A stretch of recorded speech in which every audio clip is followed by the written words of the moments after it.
그거를 절대적으로 냉각을 시켜야만 됩니다. 냉각을 안 시키면 이게 핵폭발이 일어나고, 어떻게든 냉각을 시키기 위해서 위에서 물을 일본 정부가 퍼붓고 있습니다. 핵 연료를 원자로 안에서 꺼내지 않는 한 오염수는 계속해서 발생을 할 것이고, 100년, 200년 어떤 세월이 얼마나 걸릴지를 누구도 예측을 할 수 없는 상태입니다.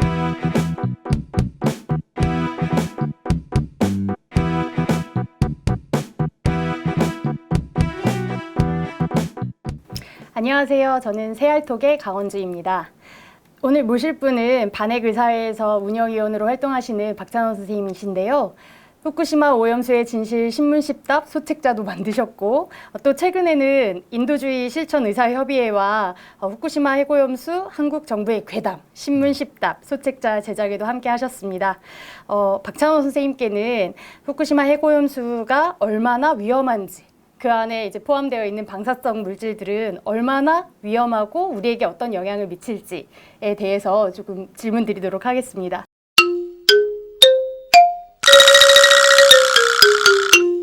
후쿠시마 핵발전소 사고가 발생한 지 지금 12년이 지났잖아요. 근데 일본 정부도 IAEA도 사고 수습이 잘 되고 있다, 이렇게 이야기를 하던데, 현재 후쿠시마의 그 수습 상황은 어떤가요? 핵발전소는 그 안에 핵연료가 어떻게 처리되느냐, 이게 이제 핵심 관건인데, 지금 아시다시피 후쿠시마 핵발전소에 녹아내린 그 핵연료가 1호기, 2호기, 3호기가 있습니다만, 그 세 원자로에 모두 그 핵연료가 밑으로 녹아내린 상태가 어떤 상태인지, 녹아내린 것은 알지만 어디에 어떻게 얼마나 녹아내렸는지를 전혀 모르는 상태고요. 왜 모르냐면 핵연료 자체가 고성능의 어떤 고설량의 방사능을 내뿜고 있기 때문에 사람이 접근할 수가 없습니다.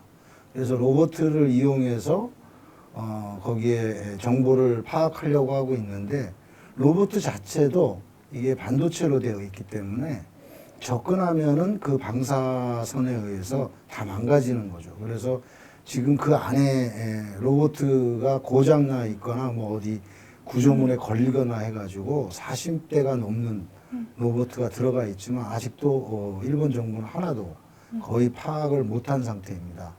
아주 뭐 조금 그 촬영에 성공한 경우는 있지만, 그거 자체가 아주 단면적인 상황만 나타내지 현재 원자로 안의 어떤 상태를 총체적으로 파악할 수 있는 그런 정보 수준에는 훨씬 못 미치는 상황입니다. 그래서 이 핵연료를 어떻게 끄집어낼 것인가, 이 문제가 말하자면 그 수습 과정의 핵심 중에 핵심인데, 그 부분에 대한 어떤 그 계획이라든가 방법이라든가 이런 것들을 전혀 지금 엄두도 못 내고 있는 상황이기 때문에 아직 본격화되지도 않았다. 12년이나 지났지만 우리가 이 핵연료 수습하는 과정을 전체적으로 패러우 과정이라고 하거든요. 그거 자체가 전혀 지금 시작만 했지, 시작한 상태에서 한 발자국도 못 움직이고 있다, 이렇게 말씀드릴 수 있을 것 같습니다.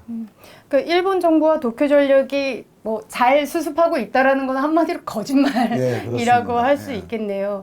후쿠시마 핵오염수는 어떻게 이렇게 발생하게 되고, 뭐 지금도 매일같이 발생하고 있다고는 하는데, 지금까지는 얼마만큼 발생했고 또 앞으로는 얼마나 발생할까요? 그 후쿠시마 핵발전소는 지금 1호기부터 6호기까지 있었는데, 지금 그 중에서 1호기, 2호기, 3호기가 핵연료가 녹아서 밑으로 다 떨어져 있는 상태죠. 그래서 이 핵연료 자체가 지금 녹아있는 상태에서 어디 뭐 벽이라든가 기둥이라든가 배관에 덕지덕지 붙어 있는 상태라고 추정이 되고요.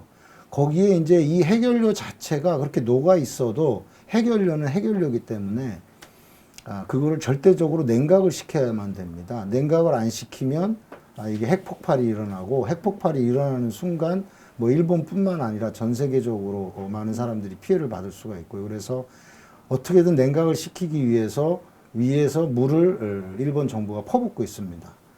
냉각을 시키기 위한 물을 붓고 있고 원자로에다가 그 다음에 그런데 거기가 이제 산 밑에 있는 지역이기 때문에 지하수가 굉장히 많이 발생하고 있고요. 그래서 일본 정부가 그 지하수를 막기 위해서 노력을 했지만 지금까지 그 실효성이 없는 것으로 판단되고 있고요. 그래서 그 지하수가 계속해서 원자로로 스며들면서 위에서 냉각시키기 위해서 퍼붓는 물과 지하수, 스며드는 지하수 이게 합쳐지면서 그 원자로 안에 있는 핵연료와 뒤섞이고 있습니다. 그래서 그냥 그 핵연료와 뒤섞이기 전에는 그냥 물이겠지만 섞이는 순간 이미 이제 그것은 핵연료의 핵물질들이 그 물 안에 다 포함되기 때문에 그때부터는 우리가 이제 오염수라고 부르고 있고요. 그래서 그걸 그대로 지금 퍼올리지 않고 일본 정부가 퍼올리고 있는데 퍼올리지 않고 놔두게 되면 또 그 안에서 문제가 발생을 하기 때문에 지금 일본 정부가 계속해서 그것을 퍼올려서 지금까지 이제 탱크에다 보관을 해왔던 건데요. 그 양이 계속해서 뭐 일본 정부 말을 그대로 믿으면 현재 시점에서는 100톤 정도 하루에 100톤 정도 발생하고 있고요.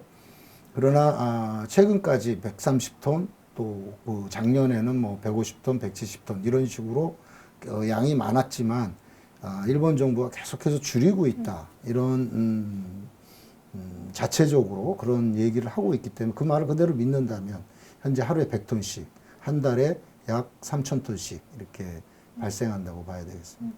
네. 그러면 앞으로 더 발생할 것들도 있을 텐데 일본 정부는 이제 30년간 해양 투기를 하겠다는 계획인 거잖아요. 그럼 30년만 투기하면 다 처리가 되는 건가요? 근데 이제 그거는 지금까지 보관하고 있는 탱크에 보관하고 있는 오염수의 어떤 그 방류 계획이고요. 지금부터 계속해서 오염수가 하루에 100톤씩 생기지 않습니까? 발생하고 있는데 그 양은 포함이 안 된 것이죠. 그러니까 사실상 그 아까 말씀드렸던 핵 연료를 원자로 안에서 꺼내지 않는 한 오염수는 계속해서 발생을 할 것이고 그것은 뭐 100년, 200년 어떤 세월이 얼마나 걸릴지를 누구도 예측을 할 수 없는 상태입니다. 따라서 일본 정부가 30년이라고 주장하는 것은 사실상 그 일본 정부 스스로 중간에 그 얘기에 전제가 있는데 일본 정부 스스로 핵연료를 그 안에 꺼낸다라는 것이 전제가 되어 있습니다. 그런데 핵연료를 꺼내지 못하는 한 그 30년이라는 기한은 절대로 지켜질 수가 없는 기한이라고 봐야 되겠습니다.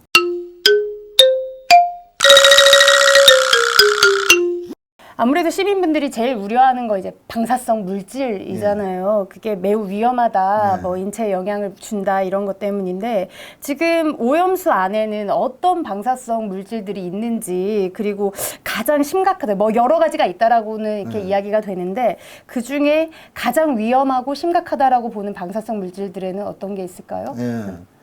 지금 그 일본 정부와 도쿄 전력이 그 공개한 자료에는 원자로 안에 있는 오염수에 섞여 있는 그 방사성 핵종은 210종 정도 됩니다. 1, 2, 3호기가 뭐 개수가 뭐 대여섯 개 차이는 나는데 평균적으로 보면 210개의 그 방사성 핵종이 있습니다. 그런데 그 210개의 방사성 핵종을 전부 관리할 수가 없습니다. 시간도 많이 걸리고 돈도 많이 걸리고 또 현재의 과학 기술로 관리할 수 없는 물질도 있고요. 그렇기 때문에 일본 정부는 지금 그 다 아시다시피 64개 핵종만 이제 관리하겠다고 한 것이고요. 그럼 그 64개 핵종에는 사람에게 굉장히 많은 영향을 주는 그 핵종들이 있습니다. 대표적인 것이 세슘 137이 있고요. 스트론튬 90이 있습니다. 그리고 아이오딘이라고 하는 물질이 있는데 아이오딘 129라고 하는 물질이 또 있고요. 그 다음에 여러분들 다 잘 아시는 삼중수소나 탄소 14 이런 게 있습니다. 그리고 루테늄이라든가 이런 굉장히 다양한 핵물질들이 그 안에 지금 들어가 있습니다. 그 방금 말씀하신 것 중에 특히 이제 한국 시민들에게 많이 알려진 게 삼중수소잖아요. 그게 이제 알프스로 걸릴 수 없기 때문에 삼중수소 이야기가 가장 많이 나오는 건 삼중수소가 가장 위험하기 때문인지 아니면 가장 많이 포함되고 있기 때문인 건지 네. 무슨 이유 때문일까요? 이제 일본 정부가 스스로 알프스라고 하는 장비를 통해서 대부분의 핵종은 다 양을 줄일 수 있다. 양을 줄여서 내보낼 수 있다. 이렇게 얘기를 했지만 삼중수소를 줄일 수 있는 방법은 없는 거죠. 그러니까 삼중수소는 원자로 안에 있는 양이 그대로 탱크로 옮겨지고 있다고 보시면 됩니다. 그러니까 이것은 일본 정부도 부인을 못하는 방사성 핵종이 굉장히 많이 있는 것이 되는 겁니다. 그래서 알프스라고 하는 장비로 방사성 핵종이 과연 줄어드느냐에 대한 어떤 검증이 사실은 돼야 되는데 안 되고 있어요. 그런데 그걸로 초점을 맞추면 일본 정부가 주장하는, 그래서 말하자면 저감될 수 있느냐 없느냐로 초점이 가니까 일본 정부도 인정한 저감이 안 되고 그대로 방출이 될 수밖에 없는 삼중수소로 이제 초점을 맞춘 거죠. 가장 많은 양이 있다고 하지만 사실은 그거는 모르는 거죠. 정확하게 측정을 해봤는데 삼중수소가 제일 많더라. 이렇게 지금 나온 건 아니거든요. 삼중수소는 줄어들지 않으니까 제일 많을 것이다. 이렇게 이제 추정을 하는 거고요. 그러면 이제 이 삼중수소는 그럼 괜찮은 물질이냐? 이 삼중수소를 통해서 우리 DNA가 파괴되거나 아니면 세포, 우리 이 인간의 몸의 가장 기본적인 구조가 세포지 않습니까? 그 세포에 있는 여러 기관들이 파괴가 되는 이런 현상이 나타나고 있고, 이것이 구체적인 어떤 연구를 통해서 또 동물 실험을 통해서 상당히 많이 밝혀져 있습니다. 그래서 이 부분은 부정할 수가 없는, 좀 그 방사성 물질에 대한 관심이 조금이라도 있는 사람이라면 이 삼중수소가 특히 우리 몸에서 우리 신체 조직과 결합해버리는 이런 삼중수소를 유기결합 삼중수소라고 하는데, 이 우리 인체와 그냥 결합을 해가지고 그 인체 안에서 계속해서 방사선을 내뿜는 이런 작용을 하게 되거든요. 이런 현상이기 때문에 그 삼중수소 주변에 있는 인체 조직은 파괴가 되는 거죠. 유전자뿐만 아니고 여러 인체의 기관들이 파괴가 되기 때문에, 그래서 그것이 굉장히 위험하다. 이렇게 지금 말씀드릴 수가 있겠습니다. 그 알프스로도 처리할 수 없다라는 것을 일본 정부와 도쿄전력도 인정은 하고 있는 사실이고, 그런데 삼중수소나 탄소 14 같은 경우에는 바닷물에 희석하면 괜찮다. 희석해서 뭐 배출하게 된다라고 하면 다른 인근 국가, 뭐 바다에 미친 영향이 적다. 이렇게 주장하는데 이것에 대해서는 어떻게 생각하세요? 그리고 우리가 여러분들이 가장 그 머릿속에 기억하셔야 될 거는 방사성 물질, 방사성 핵종은 반드시 그 자체의 수명이 있습니다.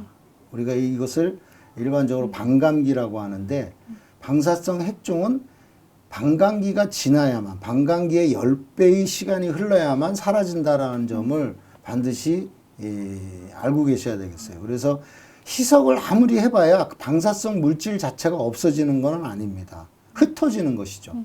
그렇기 때문에 방사성 물질은 하나도 말하자면 줄어들지 않는다. 이렇게 말씀드릴 수가 있겠고요.